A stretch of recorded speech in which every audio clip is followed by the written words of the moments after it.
At 11, my mother abandoned me at a rest stop during a snowstorm, leaving me with a backpack and a dying phone so she could enjoy a ski trip with her new husband and his kids. When I called crying, she said, "Figure it out. I'm not ruining my trip for your drama." Hey, Reddit. I need to get it off my chest. My mom dumped me at a rest stop on I-25 in the middle of a Wyoming winter when I was 11. She looked me in the eyes, told me I was ruining her new family, and drove off into a blizzard, leaving me with nothing but a backpack and a phone with 10% battery. But the thing about karma, it always hits, and it hurts bad. Here's what went down. I'm Peter, 21 male. Back when I was a kid, I thought my mom was basically a saint. My parents split when I was 7, and after that, my dad Matt pretty much disappeared. Or so mom told me. Your father cares more about his tech stocks than his own son, she'd say. I bought it completely because what 7-year-old questions their mom? When I was 9, mom remarried this guy Todd.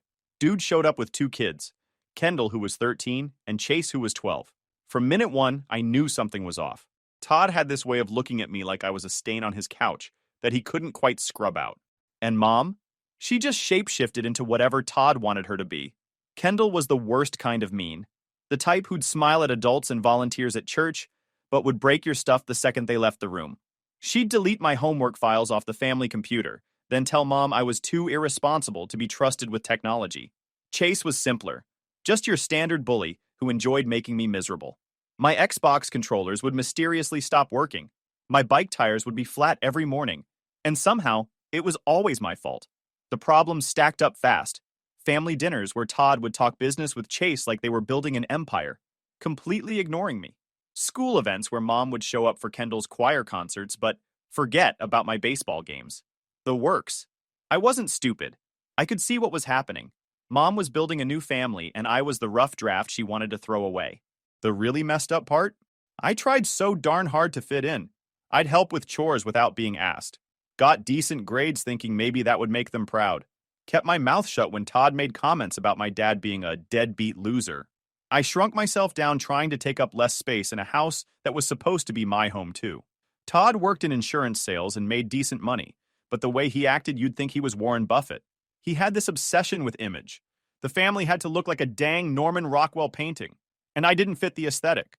Mom had been a nurse before she married Todd, but he convinced her to quit her job to focus on the family, which really meant she was available 24/7 to cater to Todd's every demand. She stopped seeing her old friends, stopped talking to her sister who lived 2 towns over. Her whole world became Todd and his kids. I remember this one when I was 10. My team made the regional finals. I begged mom to come. She promised. Game day, I kept scanning the stands. Nothing. We won, and I hit the double that drove in the winner. I got home hyped. She was helping Kendall pick a dress. Didn't even ask about my game. When I mentioned it, Todd cut in, "Not everything's about you, sport. Learn to be happy for others." That's when I started keeping score. Mentally noting every time I got pushed aside. Every broken promise.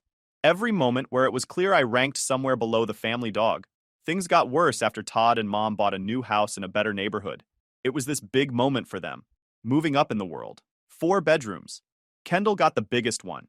Chase got the one with the attached bathroom. I got the smallest room, right next to the water heater that made this constant humming noise. Todd told me I should be grateful to have a roof over my head. The new house came with new rules. I wasn't allowed to have friends over without advance permission, which was always denied. I had to eat dinner in silence unless spoken to. My room had to be inspection ready at all times. Todd started doing these surprise checks, where he'd tear my room apart looking for contraband, then make me clean it up while he watched. Never found anything because I was 11, and the worst thing I owned was a comic book with a character in a bikini. School became my escape. I joined every after-school activity I could find just to avoid going home. Baseball, science club, even volunteered to help the janitor, Mr. Pete, clean the gym after basketball games. Mr. Pete was this old guy who'd worked at the school for 30 years. He noticed I was basically living there. "You got a home to go to, son," he asked me one day. "Yeah," I said. "I just like it here." He didn't push it, but he started leaving out extra snacks for me and letting me help with stuff that definitely didn't need 2 people. I think he knew, just didn't want to get involved. Then came the disaster. At Christmas break of 6th grade, Todd had been talking about this big family ski trip to Banff for months. Kendall and Chase wouldn't shut up about it. Mom got me a winter coat from Goodwill and told me to start packing. I was cautiously optimistic. Maybe this trip would be different. I should have known better. The trip was scheduled for the week after Christmas. We piled into Todd's Suburban at 5 a.m. It was still dark out and starting to snow.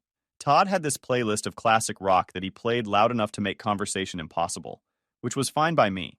We'd been driving for maybe 90 minutes when Todd pulled off at this rest stop just north of Cheyenne, Wyoming. The Wyoming Welcome Center off Interstate 25. Middle of nowhere feel even though we were close to the state line. Just a building with bathrooms, some vending machines, and a parking lot surrounded by open plains. The snow was coming down heavy by then. "Bathroom break," Todd announced. "Make it quick." Everyone piled out except me. I was half asleep in the back. Mom opened the door and told me to get out and stretch my legs. I grabbed my backpack thinking we'd be getting back in the car in a few minutes. Todd, Kendall, and Chase went inside the building. Mom stood there in the cold with me. She looked nervous, kept glancing at the rest stop building, then at me, then at her phone. "Mom, you okay?" "Peter, I need you to listen to me." My stomach dropped. "We're not taking you to Banff. Todd thinks. We all think it's better if you're not part of this trip. You're old enough to handle yourself now. Your father's information is in your backpack. Figure it out." I just stood there. The words weren't processing. "What do you mean? I don't understand." "You're not coming with us. Todd said it's too complicated having you there. His kids need this time to bond as a family and you're making everything harder. I can't keep dealing with this." "Dealing with what?" "I didn't do anything. You're just always there, Peter. Always needing something. Always making things tense. You're holding us back from being the family we're supposed to be." The wind was howling. My fingers were already going numb. "Mom, it's freezing out here. I don't even know where we are. You've got your phone. Figure it out like your father would." Her voice went cold. This wasn't even my mom anymore. "Maybe this will teach you to be less of a burden." I heard the rest stop door open. Todd came out with Kendall and Chase behind him, all of them looking at me with these weird expressions. Chase was smirking. Kendall had her phone out like she was recording this. Todd walked over. He looked at me and said, "You're what, 11? 12? When I was your age, I was working paper routes and taking care of myself. You've been coddled long enough. Time to grow up." "But I don't know how to get home from here." "That's the whole point, sport. Life doesn't hand you directions. You figure it out or you don't." Chase laughed. "Mom, can we go?" It's cold and he's making this super awkward. I looked at my mom, the woman who was supposed to protect me. "Mom, please. I'm sorry for whatever I did wrong. I'll be better. Please don't leave me here." For a second, I thought I saw doubt, maybe. Guilt. But then Todd put his hand on her shoulder and she straightened up. "Stop being so dramatic. You're not a baby anymore. Call your father. This is for your own good, Peter. You'll understand when you're older." They started walking back to the Suburban. I couldn't move. My brain was short-circuiting trying to make sense of what was happening. I was scared. Shocked. "Mom!" I yelled. She stopped but didn't turn around. "Mom, please don't leave me." Todd opened the driver's door. "Get in, Lydia." "He's fine." She got in the car. I ran after them, slipping on the icy pavement. "Mom, wait! Please, I'm sorry. I'll do anything." The engine started. Todd backed out of the parking space. I was banging on the window, and I could see Mom's face. She was crying, but she didn't stop him. I stood in that parking lot watching the taillights disappear into the snow until I couldn't see them anymore. Then I stood there longer because I couldn't think of what else to do. The wind was brutal. I was wearing jeans and a hoodie under the Goodwill coat, but it wasn't enough. Not for standing outside in a blizzard. My phone said it was 11 degrees. Battery was at 8%. I went inside the rest stop building. It was just as depressing inside as it looked from the outside. Fluorescent lights, tile floors that hadn't been cleaned in weeks, and that weird rest stop smell of industrial cleaner and desperation. There was a guy in his 50s behind a service counter, half asleep. A trucker getting coffee from a vending machine. 2 other people in the bathroom. I sat on a bench and opened my backpack.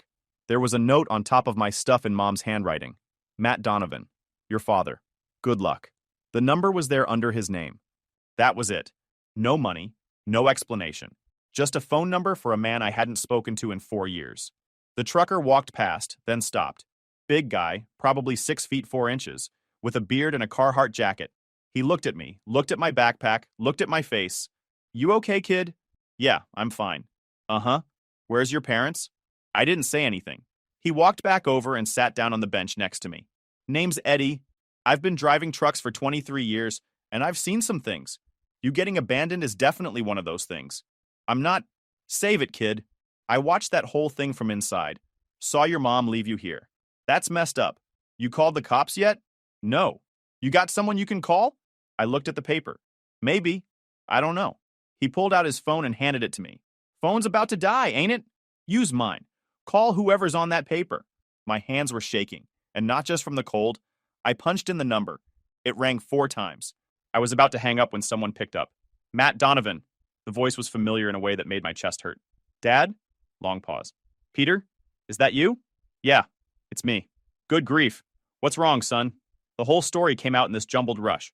The trip, the rest stop, Mom and Todd leaving me. Eddie sat there the whole time, occasionally nodding like this confirmed everything he already suspected about humanity. When I finished, Dad was quiet for a second. Then, what's the name of the rest stop?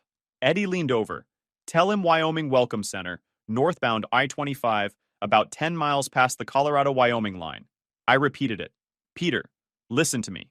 I'm coming to get you. Do not move from that location. Stay inside where it's warm. Find an adult you trust and stay near them. I'll be there in 90 minutes. You're in Colorado? Yeah, Denver. I'm getting in my car right now. Stay on the line with me until I'm on the road. I heard car doors, an engine starting, tires on pavement. The whole time Dad was talking to me in this calm, steady voice, telling me I was going to be okay, that he'd always been trying to find me. Eddie got up and went to the counter, came back with 2 cups of hot chocolate from the vending machine. We sat there while I talked to Dad, and Eddie just stayed, just made sure I wasn't alone. After about 30 minutes, Dad said, Peter, I need you to hand the phone to the man who's with you. I gave the phone to Eddie. He introduced himself, confirmed the location, and had this short conversation where he basically vouched for Dad. When he handed the phone back, Dad said, Eddie's going to stay with you until I get there. He's a good guy. 90 minutes, okay? True to his word, Eddie stayed. We talked about trucks, about baseball, about nothing important. Just kept me from spiraling. The guy behind the counter brought out a blanket from somewhere and told me the heat in the building wasn't great, but I could wait it out. 87 minutes after the phone call, headlights pulled into the parking lot. A black Range Rover, going way too fast, sliding slightly on the ice before coming to a stop right in front of the building. The door opened and my dad got out. I hadn't seen him in 4 years. He looked older, more gray in his hair, but he had the same face I remembered from when I was 7. And when he saw me through the glass, his expression broke. He came inside and I ran to him. He grabbed me in this hug that felt like being pulled back from the edge of a cliff. He was shaking. I've got you, he said. I've got you. You're safe now. Eddie stood up. Mr. Donovan? Dad nodded, keeping one arm around me. Thank you for staying with him. Seriously, thank you. No problem. State troopers came through about 20 minutes ago. I gave them my CDL info and statement. They said DOT plate readers caught that Suburban heading north on I-25 around the time you said.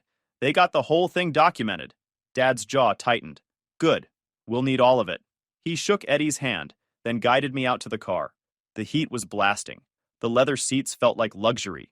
There was a blanket on the passenger seat that Dad wrapped around me. As we pulled out of the rest stop, I looked back at that building and made myself a promise. I was never going to be that helpless again. And my mom was going to regret this more than anything she'd ever done in her life. The drive back to Denver took about an hour and a half, and Dad spent most of it on the phone with lawyers. I caught fragments: child abandonment, endangerment, emergency custody, restraining orders. He was moving pieces on a chessboard I couldn't fully see yet. When he wasn't on the phone, he'd glance over at me. You hungry, kid? I nodded. We stopped at a diner off the highway. Mid-morning, but the place was open and busy with the breakfast rush. Dad ordered me the biggest breakfast on the menu. I inhaled it while he drank black coffee. I tried to find you, he said finally. After your mom and I split, she made it impossible. Changed numbers, moved without telling me, filed a restraining order claiming I was dangerous. The court system believed her. I've been paying child support for 4 years to an address that isn't even yours. My lawyers have been fighting to just know where you were. But she told me you didn't want me, that you picked money over family. That's nonsense. I've been trying to get you back since the day she took you. He pulled out his phone and showed me photos. A room in his house that was clearly meant for a kid. My room, he said, had been waiting for me for 4 years. Birthday presents stacked in a closet, wrapped and dated. Evidence of every attempt to reach me. Every letter returned. Every court filing denied. Why didn't you just come get me? Because I would have gone to jail. And then I wouldn't have been able to help you at all. The restraining order was airtight. If I'd violated it, your mom would have buried me, and I'd never see you again. He paused. But that's over now. She handed me everything I needed this morning. My lawyers are going to crucify her. We got to Denver around 11 a.m. Dad's house was in Cherry Creek, this upscale neighborhood with massive houses and perfect landscaping. His place was modern, all glass and steel and clean lines. A garage with 4 cars in it, including a Porsche and a Tesla. This was not the broke deadbeat Mom had described. Your room's on the 3rd floor, Dad said. I'll show you.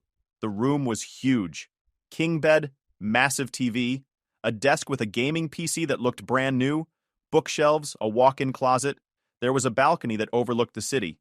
On the desk was a framed photo of me and Dad from when I was 6, at a Rockies game. Get some sleep, Dad said. Tomorrow we start fixing this. I crashed hard.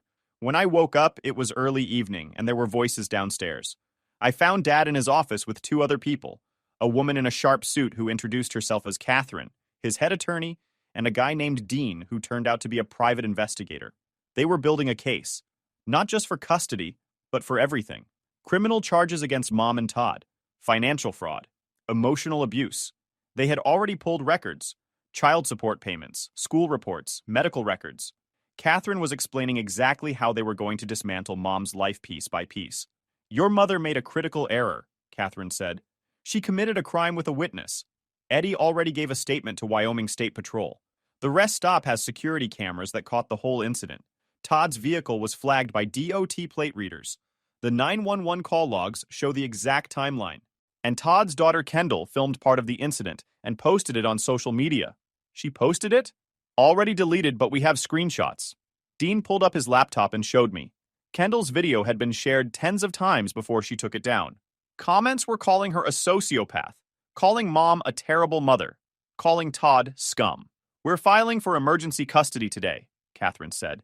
Your mother will be served with papers within the next few hours. What about Todd? Restraining order. He won't be able to come within 500 feet of you. Dean leaned forward. Kid, I need to ask you some questions. About how they treated you. I know it's not easy, but everything you tell me helps build the case. So I told them. Everything. All of it. Catherine took notes. Dean recorded it. And for the first time, someone was treating this like the messed up situation it was. Dad sat next to me the whole time. The more I talked, the angrier he got. When we finished, Catherine stood up. Okay, we have enough. Matt, don't let Lydia know where you live yet. We'll handle the legal side. Your son is safe now, but the next few weeks are going to be intense. She was wrong about that last part. Became Mom folded faster than a lawn chair. The first call from Mom came 6 hours after she was served. I was in the kitchen eating with Dad when his phone rang. He put it on speaker. Matt, what the heck are you doing? You have no right to keep my son from me. Dad's voice was ice. Your son? The one you abandoned at a rest stop in a blizzard? That son? It wasn't like that. There was a misunderstanding. Todd thought, there's video footage, Lydia, a witness. And your stepdaughter posted the whole thing online. You committed a crime. Silence on the other end. Then, I want to talk to Peter. No, he's my son. When was the last time you acted like it? I could hear her voice crack. Matt, please, let me explain. Let me talk to him. We can work this out. Dad looked at me. I shook my head. He doesn't want to talk to you. And I don't blame him. You have 2 choices, Lydia. You can cooperate with the custody transfer and maybe, I won't push for the maximum criminal penalties. Or you can fight this and I will bury you. What's it going to be? More silence.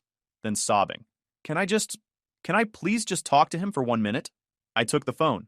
What? Peter, baby, I'm so sorry. I made a terrible mistake. Todd was pressuring me and You left me in the cold, Mom. You watched me cry and beg, and you drove away anyway. I know, and I'm so sorry.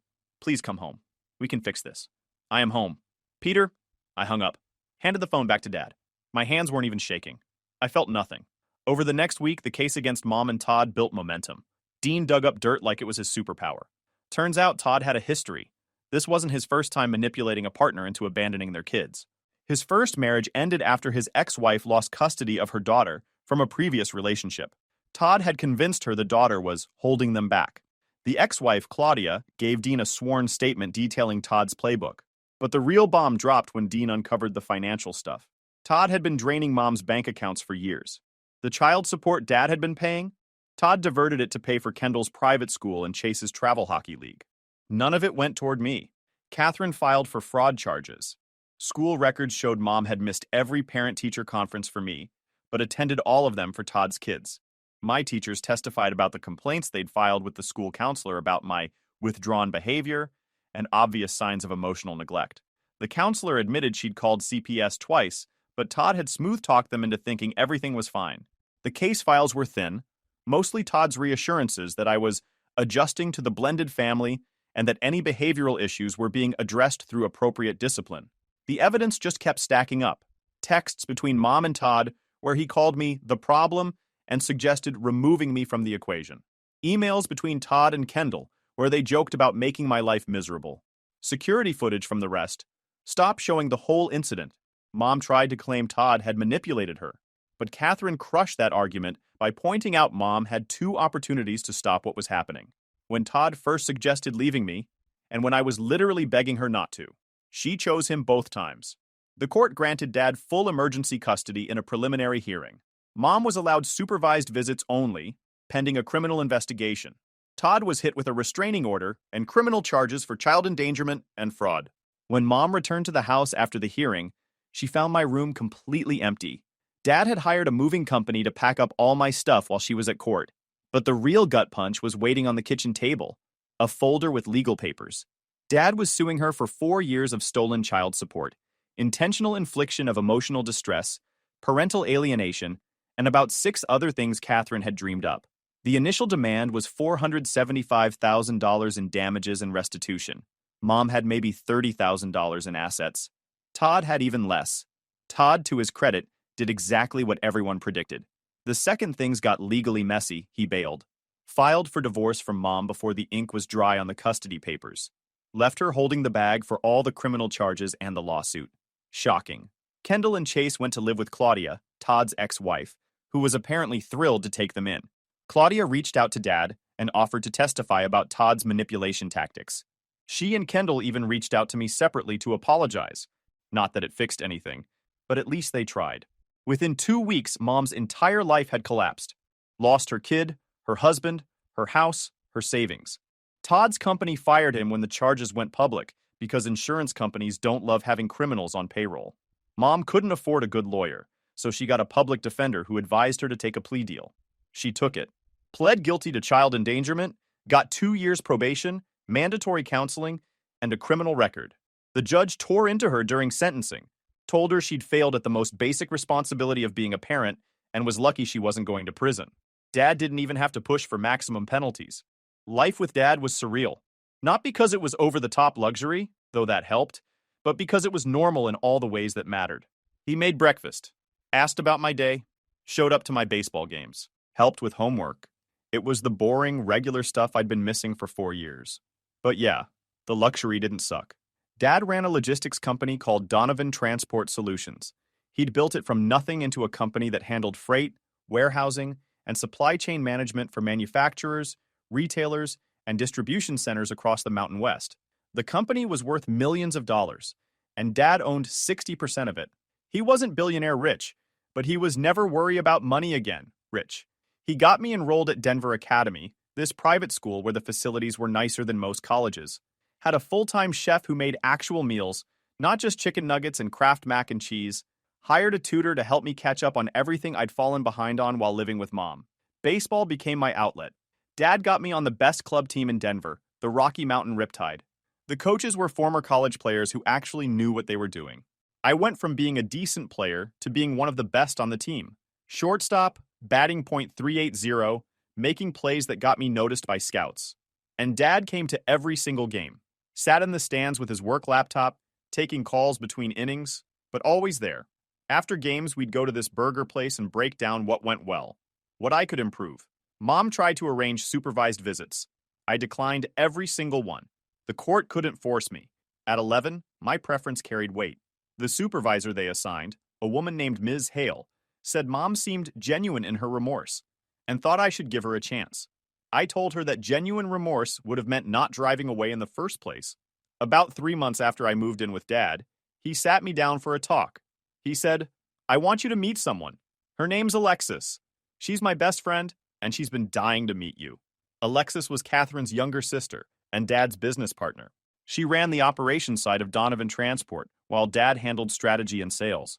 She was sharp, funny, and treated me well.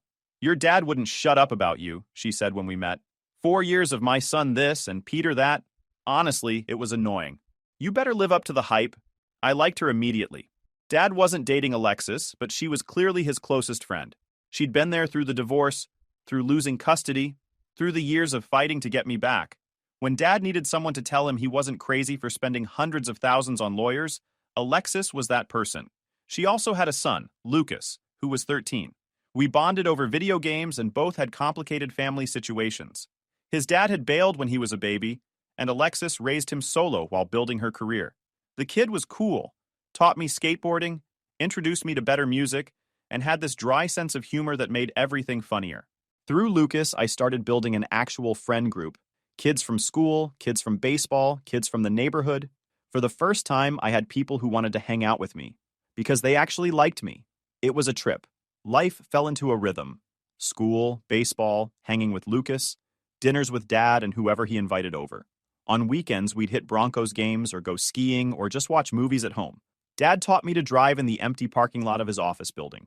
Alexis taught me to cook basic meals so I wouldn't starve in college.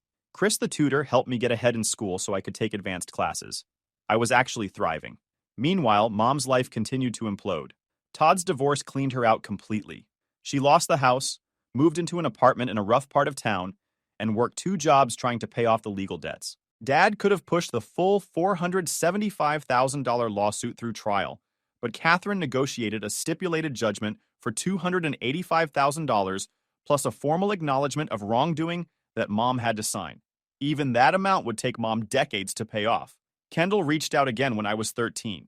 She was 17 by then, living with her mom Claudia, and seemed genuinely different, less cruel, more aware of the damage she'd caused. She sent me a long message apologizing for everything. Todd spent years telling me and Chase that stepkids were threats to family stability, she wrote. He'd literally coach us on what to say to make you feel unwanted. I know that doesn't excuse anything. I was old enough to know better, but I wanted you to say I am truly sorry. We met up once. Dad came with me.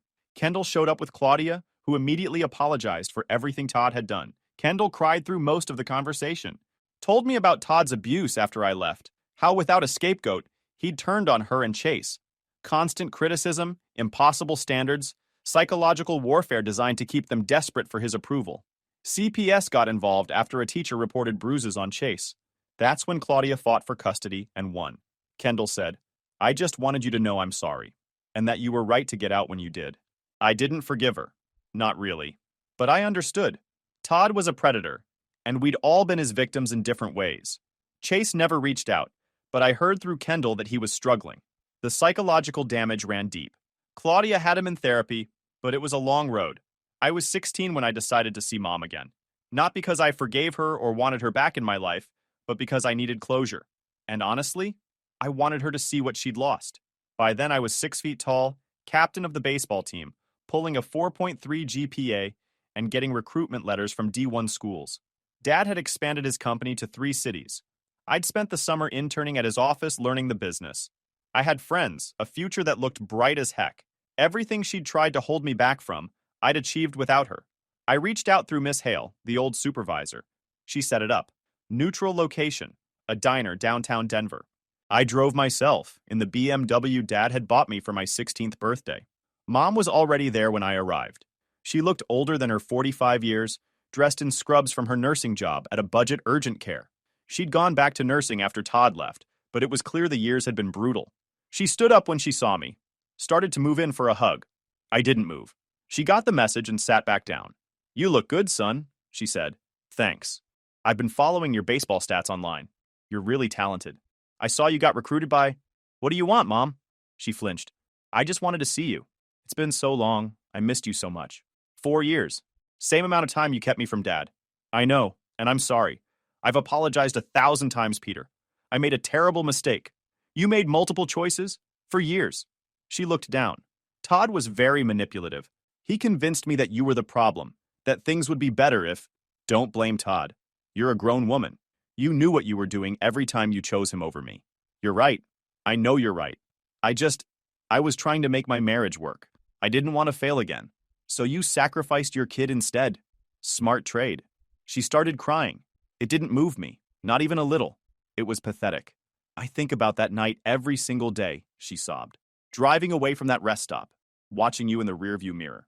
I wanted to stop. I wanted to turn around. But you didn't. But I didn't. And I'll regret that for the rest of my life. Good. As you should. She looked up at me, eyes red. I lost everything, Peter. My marriage, my house, my savings. Todd took everything and left. I work 60 hours a week just to pay off legal fees. I live in a one-bedroom apartment with 2 roommates. I have nothing. Yeah, that's what happens when you abandon your kid. I know I don't deserve forgiveness, but I'm your mother. That has to count for something. I leaned back in my chair. This was the moment I'd been thinking about for 4 years. The chance to tell her exactly how I felt. You know what the crazy part is? I don't even hate you. I did for a while, but I got over it. Now I just...